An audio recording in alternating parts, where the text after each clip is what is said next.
Today, we will be debating the winner of a clash between two famous dragons. One, famous for being featured in a movie, the other is famous for being in a book. I'm sure most of you have heard of Smaug, the ancient dragon from the book and movie, The Hobbit.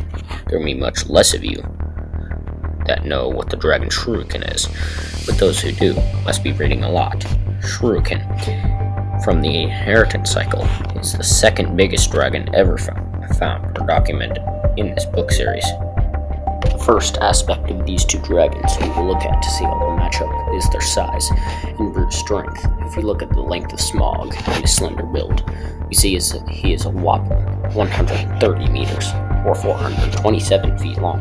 But this is the movie version of the dragon, as it is hard to gauge the size of Shruikan in the movie, as we can only get a glimpse of his head. We should use the book version for both dragons, but this leaves Smaug looking tiny, who now only spans about 20 to 40 meters in length, or 60 to 120 feet. But why does he look tiny now? Because Shruikan is estimated to be 300 meters long, or 984 feet. So because of this massive size difference, in order for Smaug to stand even a hair of a chance, we will use his movie proportions. This still, however, leaves Smaug at less than half the size of Shruikan, due to Smaug's wyvern-like appearance and the formation of his arms being combined with his wings. His brute strength is diminished. He would still be capable of heavy blows, and if he used his full weight to throw himself against the larger dragon, bones could be broken, and Shruikan could be thrown out of the sky or off his balance.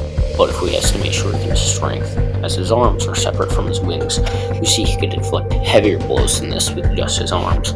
If we threw his full weight onto Smaug, Smaug could be squashed or thrown out of the sky if this happened in the air.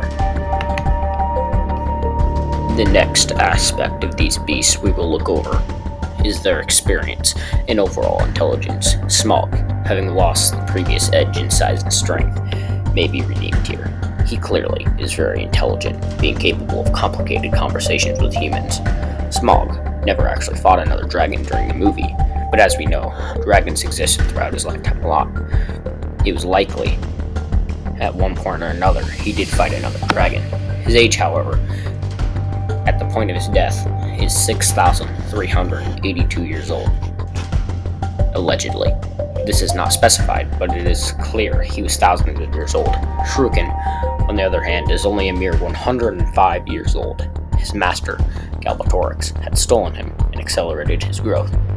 This being said, Galbatorix did not properly bond with Shruikan or treat him well. Shruikan is described as being filled with rage, and if he was let loose, he would likely destroy everything he saw. Shruikan is very intelligent, as other younger dragons in this series are far superior to humans in intelligence.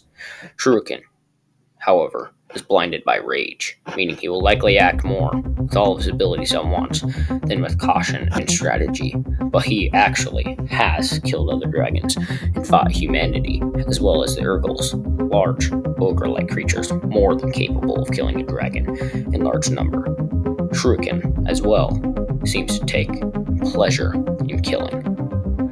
In total battle experience, Shruikan certainly has fought more dragons than Smaug, but in intelligence, he is hindered by his blind rage.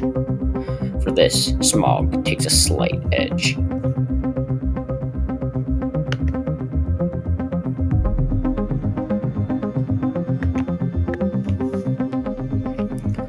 The next area that these dragons will need to excel in to win this fight is their bite effectiveness. Smaug, as we know, does not use his bite as his primary weapon. He rather uses his claws and his tail, but mostly he uses his flame to harm lesser creatures like humans. Smaug's bite, however, is strong enough to harm armored creatures. Shruikan, we can say, is a different story. His massive size and magically augmented physical abilities make his bite even stronger, as Smaug is much smaller. His bite could easily rend flesh from the bones of Smaug, or even worse, shatter and crunch those bones. Shruikan takes the second edge in bite effectiveness. Armor in this battle will definitely play a huge role in who wins this fight. Smaug obviously has very strong armor, being able to deflect most weapons. His underbelly, particularly the scale missing from his chest, is considered his main weakness. Shruikan now takes a clear edge, as his scales are incredibly thick. Saphira and Thorn, both dragons who dwarfed the average house, did nothing when using flame, bites, and claws.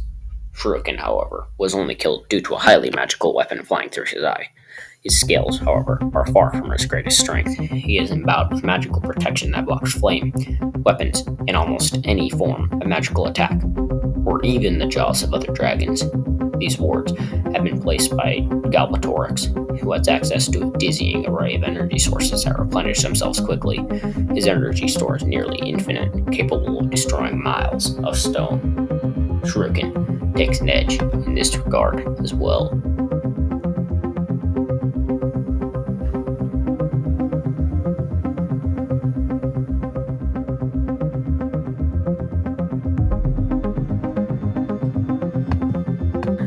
The final aspect of these two highly intelligent beasts is their alternative weapons. Smaug, as we know, is armed with a deadly flame, but just how deadly is insane. Smaug's flame was capable of melting steel, stone, and even rings of power, magical, very resilient objects.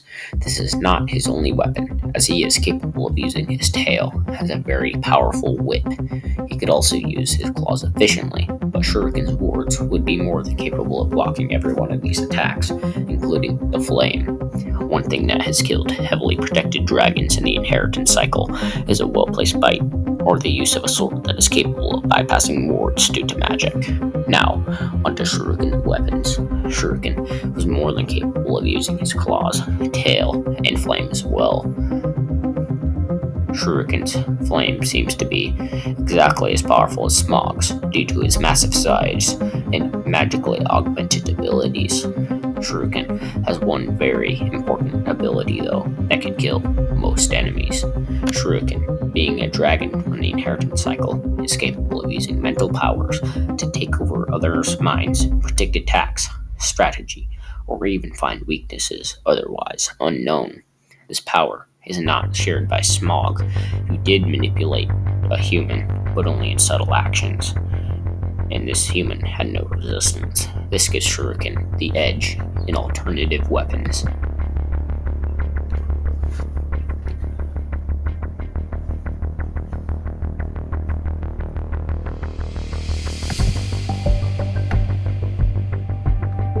As we look at the two fearsome contenders, Shuriken holds the edge in size, strength, armor, bite effectiveness, and alternative weapons. Smaug is his equal in overall experience, but his superior in intelligence.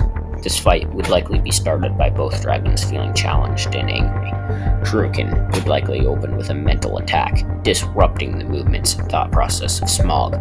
Smaug, however, being highly intelligent, would likely still maintain control and manage to open with a physical attack, likely swooping past the larger, slower dragon and spraying him with flame.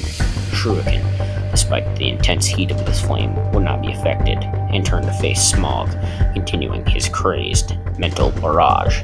Smaug, for the first part of this battle, would remain in control, outflying and outmaneuvering the larger dragon, attempting to land blows and bites, but failing to penetrate Shuriken's defenses.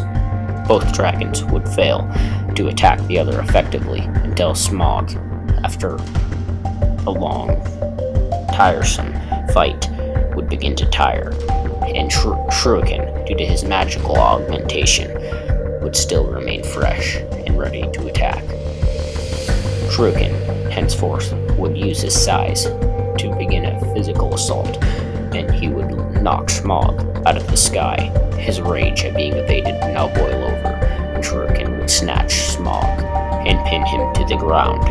The larger dragon would then both crush Smaug and tear into his flesh. Smaug, the worthy contender, would last longer than any dragon, but eventually fall to the massive, obsidian-scaled menace.